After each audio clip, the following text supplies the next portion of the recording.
தேவனுக்கே துதி கனமையுமே உண்டதாக அன்பான யூடியூப், ஃபேஸ்புக், வாட்ஸ்அப் நண்பர்கள் உங்களை யாவரையும் ஆண்டவராக இயேசு நாமத்தினாலே தேவக்கரம் ஊழியங்கள் சார்பாக இந்த 5 நிமிட செய்தி நிகழ்ச்சி உங்களை வாழ்த்து வரையில சந்தோஷமா இருக்கிறீங்களா? நீங்கள் எல்லாரும் சந்தோஷமா இருப்பீர்கள் கருத்துக்களை சுவாசிக்கிறேன். இந்த நாளிலும் செய்திக்கு நேராக நாம் எடுத்துக்கொண்ட சங்கீதம், தியானத்திற்கு நேராக எடுத்துக்கொண்ட சங்கீதம் 96. சங்கீதம் 96 மொத்தம் 13 வசனங்கள் இருக்கிறது. இந்த சங்கீதம் தேவனுக்கு எப்படி கனத்தையும் மகிமையும் செலுத்த வேண்டும் என்பதை கூறுகின்றது. 3 பகுதிகளாக அந்த சங்கீதத்தை பிரிக்கலாம். 1 முதல் 3 வசனங்கள் தேவனை புகழ்வதின் மேன்மை. 4 முதல் 6 வசனங்கள் புகழப்படுகிற தேவனுடைய மகத்துவத்தை குறிக்கின்றது. 7 முதல் 13 வசனங்கள் பூமி முழுவதும் தேவனுடைய ஆளுகை குறிக்கின்றது. முதலாவது வசனத்தை பார்க்கும்போது, கர்த்தருக்கு புது பாட்டை பாடுங்கள், பூமியின் குடிகளே எல்லாரும் கர்த்தரை பாடுங்கள். இன்னைக்கு அநேக சபைகளில பழைய பாடல்களே பாடிட்டு இருக்காங்க. அரைச்சமாவே அரைச்சிட்டு சொல்லுவாங்க. பழைய பாடல்களே பாடிட்டு, அது நல்லதுதான், நான் தவறுன்னு சொல்லலை. அதே நேரத்துல புது பாடல்களையும் நம்ம பாட வேண்டும். அதான் சொல்லுது, வேதமே சொல்லுது, கர்த்தருக்கு புது பாட்டை பாடுங்கள்.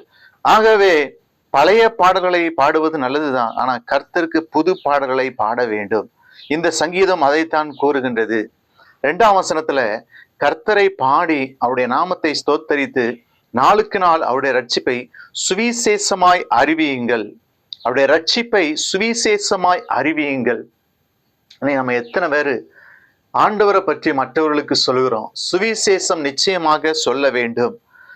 தேவனுடைய ரட்சிப்பை பெற்று அவருடைய அதிசயமான கிரியைகளை அனுபவித்தவர்கள் அவர் விடுவிக்கவும் அவர்களை ரட்சிக்கவும் அவரால் முடியும் என்று மற்றவர்களுக்கு சொல்வதற்கு ஆவல் கொள்ள வேண்டும். பிரியமானவர்களே, வேதம் சொல்கிறது, நீங்கள் உலகமெங்கு போய் சகல ஜாதிகளுக்கும் புறப்பட்டு போய் சகல ஜாதிகளுக்கும் சுவிசேஷத்தை பிரசங்கியுங்கள் என்று சொல்லி மத்தேயு 28:19 சொல்லுகின்றது.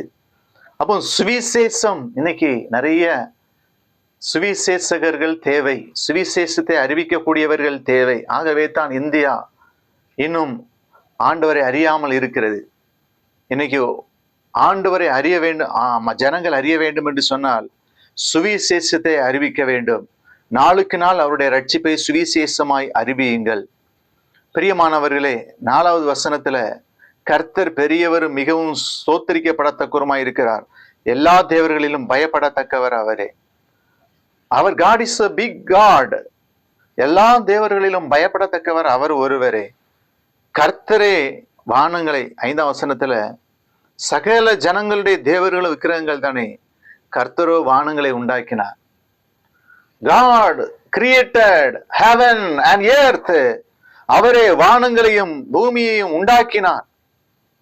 6வது வசனத்துல மகிமையும் கனமும் அவர் சமூகத்தில் இருக்கிறது, வல்லமையும் மகத்துவமும் அவர் பரிசுத்த ஸ்தலத்தில் உள்ள. மகிமை கனம் எல்லாம் ஆண்டவர்கிட்ட இருக்கிறது. வல்லமை மகத்துவம் அவருடைய பரிசுத்த ஸ்தலத்தில் இருக்கிறது. 8ஆம் வசனத்துல பார்க்கிறோம். 7ஆம் வசனத்துல ஜனங்களே, 6ஆம் வசனத்துல 7ஆம் வசனத்துல ஜனங்களின் வம்சங்களை கர்த்தருக்கு மகிமையும் வல்லமையும் செலுத்தினல். கர்த்தருக்கு அதை செலுத்தணும். மகிமை யாருக்கு செலுத்தணும்? கர்த்தருக்கு செலுத்தணும். அவர் ஒருவருக்கே செலுத்தணும். இன்னைக்கு மனுஷனை புகழ்ந்துட்டு இருக்காங்க, மனுஷனுக்கு மகிமையை செலுத்துறாங்க, அது தவறு. தேவனுக்கு மகிமையை செலுத்தணும். பரிசுத்த அலங்காரத்துடனே கர்த்தரை தொழுது. 9ஆம் வசனத்துல எல்லா சர்ச்சஸ்லயும் இந்த வசனத்தை எழுதி போட்டிருப்பாங்க, பரிசுத்த அலங்காரத்துடனே கர்த்தரை தொழுது கொள்ளுங்க. அவர் God is a holy God. அவர் பரிசுத்தமுள்ள தேவன். பிரியமானவர்களே, கர்த்தர் ராஜரிகம் பண்ணுகிறார். ஆகையால் பூச்சக்கரம் அசையாதபடி உறுதிப்பட்டிருக்கும். அவரே சகலத்தையும் ஆளுகிற தேவன். அவரே கிங். அவர் God is a king of king. பிரியமானவர்களே, அது மாத்திரமல்ல, 13ஆம் வசனத்துல அவர் வருகிறார். அவர் பூமியை நியாயம் தீர்க்க வருகிறார். அவர் பூலோகத்தை நீதியோடும் ஜனங்களை சத்தியத்தோடும் நியாயம் தீர்ப்பார். சத்தியம் என்ன? வசனம். அவர் வசனமே சத்தியம். அவர் ஜீசஸ் இஸ் கமிங் சூன். அவர் God is coming soon. அவர் God is coming soon. அவர் சீக்கிரம் வருகிறார்.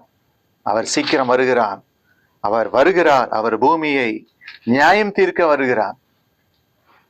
He is going to judge everyone. அவர் எல்லாத்தையும் நியாயம் தீர்க்க அவர் வருகிறார். அவர் பூலோகத்தை நீதியோடும் ஜனங்களை சத்தியத்தோடு நியாயம் தீர்ப்பார். வசனமே சத்தியம், வசனத்தின்படி நியாயம் தீர்ப்பார். வசனம் இருக்கணும் நமக்கு.